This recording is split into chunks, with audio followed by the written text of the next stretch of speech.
Hello friends, welcome back to Gupta smart classes. आज हम लोग एमसीक्यू सीरीज जो डीडी सेट के लिए चला रहे हैं उसका आगे का क्वेश्चन सॉल्व करेंगे जो हीट से रिलेटेड है। ठीक है, तो देखिए दो क्वेश्चन हम लोगों ने किया था, एक कन्वर्जन का और कंडक्शन ऑफ हीट का। तो वो इजी क्वेश्चन आया है लास्ट ईयर, और जो भी एमसीक्यू उससे रिलेटेड किए हुए हैं उससे बाहर कुछ नहीं आएगा। आज हम लोग हीट कैपेसिटी देखते हैं, उससे दो क्वेश्चन लास्ट ईयर आया है। ठीक है, इजी है, यूनिट ऑफ हीट कैपेसिटी और mathematical formula for specific heat capacity. तो हीट कैपेसिटी में दो टॉपिक्स आता है, heat capacity and specific heat capacity. ठीक है, तो इसको एक बार थोड़ा सा थ्योरी देखें, फिर रिवाइज करेंगे, उसके बाद हम उसके एमसीक्यूज सॉल्व करेंगे। देखिए हीट कैपेसिटी और स्पेसिफिक हीट कैपेसिटी में इम्पोर्टेंट क्या होता है, तो आफ्टर एनालाइजिंग ऑल थिंग्स इसके यूनिट इम्पोर्टेंट है। हीट कैपेसिटी का क्या यूनिट है और स्पेसिफिक हीट कैपेसिटी का क्या यूनिट है, और दोनों एक आता है टर्म एक्सटेंसिव प्रॉपर्टी और इंटेंसिव प्रॉपर्टी, वो आ सकता है या न्यूमेरिकल आ सकता है। तो न्यूमेरिकल क्या आएगा, आपको इसका फॉर्मूला याद रखना चाहिए, just putting the value and getting the answer, वैसा न्यूमेरिकल आएगा और कोई टफ न्यूमेरिकल नहीं आएगा। तो क्वेश्चन क्या क्या आ सकता है, तो heat capacity, specific heat capacity क्या है, एक्सटेंसिव प्रॉपर्टी क्या है, इंटेंसिव प्रॉपर्टी क्या है, और उससे रिलेटेड न्यूमेरिकल आ सकते हैं। ठीक है, अब हम लोग देखते हैं हीट कैपेसिटी क्या है।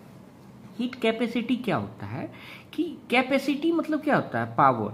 तो किसी भी बॉडी का क्या हीटिंग का कैपेसिटी है, कितना उसको अमाउंट ऑफ हीट नीडेड है to change the temperature by 1 degree centigrade is known as heat capacity. तो हीट कैपेसिटी का फॉर्मूला होता है del Q by del T. ठीक है, क्यू क्या है, हीट का यूनिट क्या होता है, जूल, और डेल टी क्या है, चेंज इन टेम्परेचर, टेम्परेचर का यूनिट क्या होता है, केल्विन। तो एसआई यूनिट क्या होगा, जूल पर kelvin, joule divided by kelvin. ठीक है, और del Q by del T, या जूल केल्विन की जगह हम सी दे देगा तो सी भी हो जाएगा। ठीक है, सेम भी स्पेसिफिक हीट कैपेसिटी के बाद स्पेसिफिक हीट, मतलब इसमें याद रखना है हीट कैपेसिटी में 1 डिग्री सेंटीग्रेड टेम्परेचर चेंज करने में जो हीट रिक्वायर्ड होगा किसी भी बॉडी का, वो हीट कैपेसिटी कहलाएगा। स्पेसिफिक हीट कैपेसिटी क्या कहलाएगा, तो स्पेसिफिक हीट कैपेसिटी क्या होगा कि हम यूनिट मास के लिए निकालेंगे किसी भी बॉडी का 1 केजी में टेम्परेचर चेंज होने में, 1 केजी चेंज होने में, मतलब यूनिट मास, जैसे यूनिट मास मतलब 1 केजी के लिए उस बॉडी का निकालेंगे, जैसे defined as the amount of heat needed to change the temperature of 1 KG, मतलब कोई भी, जैसे वाटर ये है तो वाटर का 1 केजी जो 1 लीटर होगा उस टर्म में, या कोई आयरन मटेरियल है या कॉपर मटेरियल है, तो उसका 1 केजी टेम्परेचर इंक्रीज करने के लिए क्या हीट की जरूरत होती है, वो स्पेसिफिक हीट कहलाता है। तो स्पेसिफिक हीट में यूनिट मास, तो जो हीट कैपेसिटी है उसी में डिवाइडेड बाय एम कर देना है, क्योंकि हम 1 केजी के लिए निकालते हैं इसीलिए एम से डिवाइड कर देते हैं। तो del Q by del T, तो del Q by del T क्या है, हीट कैपेसिटी। तो स्पेसिफिक हीट कैपेसिटी का क्या फॉर्मूला होगा, heat capacity divided by M. ठीक है, तो हीट कैपेसिटी का हम यूनिट निकालना जानते हैं, क्यू का क्या होता है, जूल, डेल टी का क्या हो जाएगा, केल्विन, और डिवाइडेड में क्या है, मास, मास का यूनिट क्या होता है, केजी, तो जूल पर केजी पर केल्विन। तो ये दो इंपॉर्टेंट है, इसे हमें याद रखना है एमसीक्यू के लिए। और क्या है कि इंटेंसिव प्रॉपर्टी और एक्सटेंसिव प्रॉपर्टी क्या होता है। इंटेंसिव मतलब जो do not change with the amount of substance, मतलब कितना भी अमाउंट है उससे वो फर्क नहीं पड़ेगा, वो उसकी इंटेंसिव प्रॉपर्टी होती है। जैसे अब आयरन का कलर ग्रे है, तो जैसे कलर है, कलर इंटेंसिव प्रॉपर्टी होती है, मेल्टिंग पॉइंट है, बॉइलिंग पॉइंट है, वो इंटेंसिव प्रॉपर्टी में आता है। जैसे वाटर कितने में बॉयल होता है, तो 100 डिग्री सेंटीग्रेड पे। ठीक है, चाहे 1 लीटर हो वाटर, या 4 लीटर हो, या 1000 लीटर हो, तो ये सब उसकी क्या कहलाती, इंटेंसिव प्रॉपर्टी पर कहलाती है, मतलब जो amount do not change with amount of substance. तो specific heat capacity is the same for a substance regardless of its amount, मतलब कितना भी अमाउंट हो उसके लिए स्पेसिफिक हीट क्या होगा, ये सेम ही होगा। जैसे अगर स्पेसिफिक हीट की capacity of 1 KG of iron या 100 kg ऑफ आयरन, सेम ही होगा। क्यों? क्योंकि हमें हमेशा यूनिट मास के लिए निकालते। तो ये स्पेसिफिक हीट कैपेसिटी एक इंटेंसिव प्रॉपर्टी, मतलब इस जो अमाउंट ऑफ सब्सटेंस चेंज भी होगा तो स्पेसिफिक हीट कैपेसिटी सेम ही होगा। Do not change with the amount of the substance, ये इंपॉर्टेंट है। और हीट कैपेसिटी में क्या पढ़े थे हम लोग? हीट कैपेसिटी का वो अमाउंट ऑफ सब्सटेंस के साथ वो चेंज हो, depends on the amount of the substance. मतलब हीट कैपेसिटी 4 लीटर वाटर का या 10 लीटर वाटर का चेंज मतलब अलग अलग होगा, क्योंकि ये मास पे डिपेंडेंट ही नहीं है। होपफुली ये बेसिक समझ में आ गया होगा। और अब इससे रिलेटेड एमसीक्यू करेंगे तो क्विक हो जाएगा। क्वेश्चन नंबर देखिए, अब इसमें क्या पूछ रहा है, क्वेश्चन उस साइड है, व्हाट इज हीट कैपेसिटी। क्या क्वेश्चन है? What is heat capacity. Heat capacity क्या होता है? हीट कैपेसिटी क्या है? तो हीट कैपेसिटी हमने देखा है, हीट कैपेसिटी क्या होता है कि अब ए और heat required to raise the temperature of 1 gram by 1 degree centigrade, heat required to raise the temperature of a body by 1 degree centigrade. ये दोनों तो नहीं होगा, मेल्ट है सॉलिड, मेल्ट है लिक्विड। अब देखिए ये दोनों में थोड़ा कर, लेकिन हम क्या पढ़े थे, इसीलिए डेफिनेशन और कंसेप्ट क्लियर होना चाहिए। Heat required rise the temperature of a body by 1 degree centigrade, body का टेम्परेचर 1 डिग्री सेंटीग्रेड से राइज होना चाहिए। तो इसका आंसर क्या हो जाएगा? बी हो जाएगा। What is the SI unit of heat capacity. तो याद करेंगे हीट कैपेसिटी इक्वल टू क्या होता है? Del Q by del T. SI unit पूछ रहा था, डेल क्यू का क्या होगा? जूल, ठीक है। डेल टी का क्या होता है? केल्विन, जूल पर केल्विन, ठीक है। तो जूल पर केल्विन या जूल पर सी डिग्री सेंटीग्रेड दिया हुआ, तो ये भी चलेगा, तो बी हो जाएगा, ठीक है। Which formula represents heat capacity. हमने पढ़ा था del Q by del T या क्यू बाय डेल टी भी होगा, मतलब 1 डिग्री टेम्परेचर चेंज होने के लिए जो हीट रिक्वायर्ड हो, तो कभी क्यू भी लिखते हैं या डेल टी, तो C equal to Q by del T, ये हो जाएगा।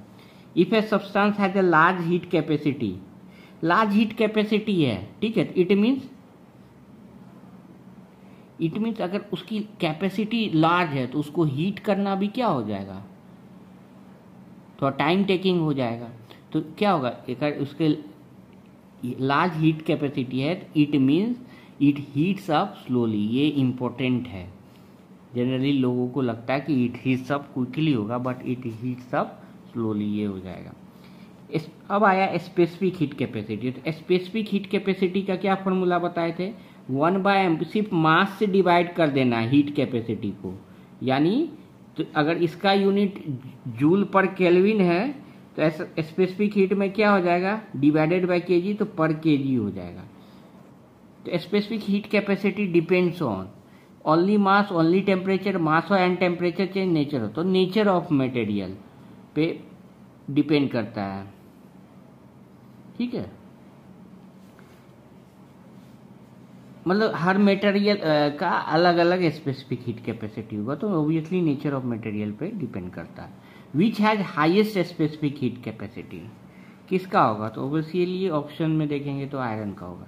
अब देखिए ये न्यूमेरिकल है, if 500 joule of heat rises the temperature, क्यों क्या दिया हुआ है? 500 जूल, जैसे दिया हुआ, जो दिया हुआ वो लिख लेंगे। मास क्या दिया हुआ है? 2 kg। कितने से राइज कर रहे हैं? टेम्परेचर कितना दिया हुआ है? 5 डिग्री सेंटीग्रेड। क्या पूछ रहा है? Specific heat. स्पेसिफिक हीट क्या होता है formula? Heat capacity divided by M, ठीक है। तो हीट कैपेसिटी क्या होता है? Del Q by delta T.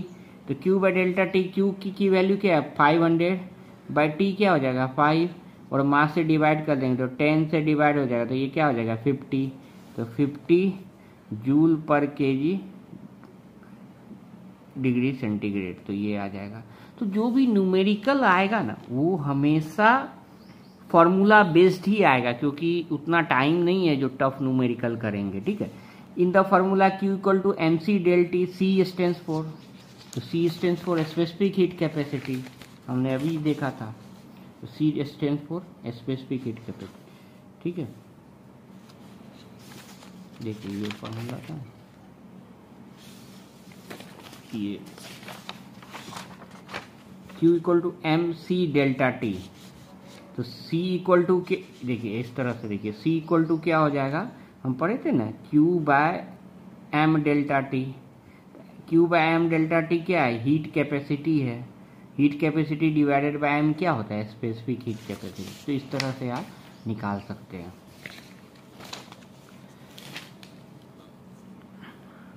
अब है which factor does not affect heat capacity. Mass, mass तो अफेक्ट करेगा ही ना। मटेरियल टाइप, किस मटेरियल का, आयरन है तो ज़्यादा रिक्वायर्ड होगा, नहीं है तो शेप पे कोई डिपेंडेंट नहीं है, वेट डिपेंडेंट होता। तो शेप डज नॉट पूछा है तो शेप आंसर हो जाएगा। अब material with a low heat capacity, अगर उसकी हीट कैपेसिटी लो है तो क्या हो जाएगा, अगर हाई होता था तो स्लोली हीट होता था, अगर low heat specific heat capacity है तो हीट सब क्या हो जाएगा, क्विकली हो जाएगा। तो इसको इम्पोर्टेंट कर देना।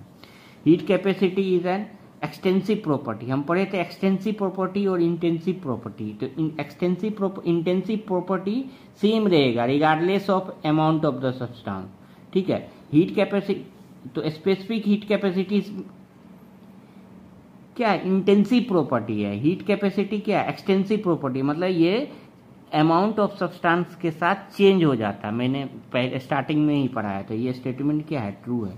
Specific heat capacity is extensive property, नहीं, स्पेसिफिक हीट कैपेसिटी क्या है, इंटेंसिव प्रॉपर्टी है। क्यों, क्योंकि ये कांस्टेंट रहता है, कितना भी अमाउंट रहे, अमाउंट पे डिपेंडेंट नहीं रहता है। ये इंपॉर्टेंट पॉइंट है, ये याद रखिए। ऐसे भी पूछ सकता है इंटेंसिव प्रॉपर्टी या एक्सटेंसिव प्रॉपर्टी, या ऐसे भी पूछ सकता है कि specific heat capacity depends on amount of substance और नॉट। तो ये क्या हो जाएगा, फॉल्स हो जाएगा। तो होपफुली ये कंटेंट आपको क्लियर होगा। नेक्स्ट लेक्चर में हम लोग एक टॉपिक बचा है थर्मल कंडक्टिविटी, उसको करेंगे, ठीक है। Thank you very much. आपको और कोई टॉपिक से रिलेटेड MCQ चाहिए तो kindly comment on the comment section. Thank you.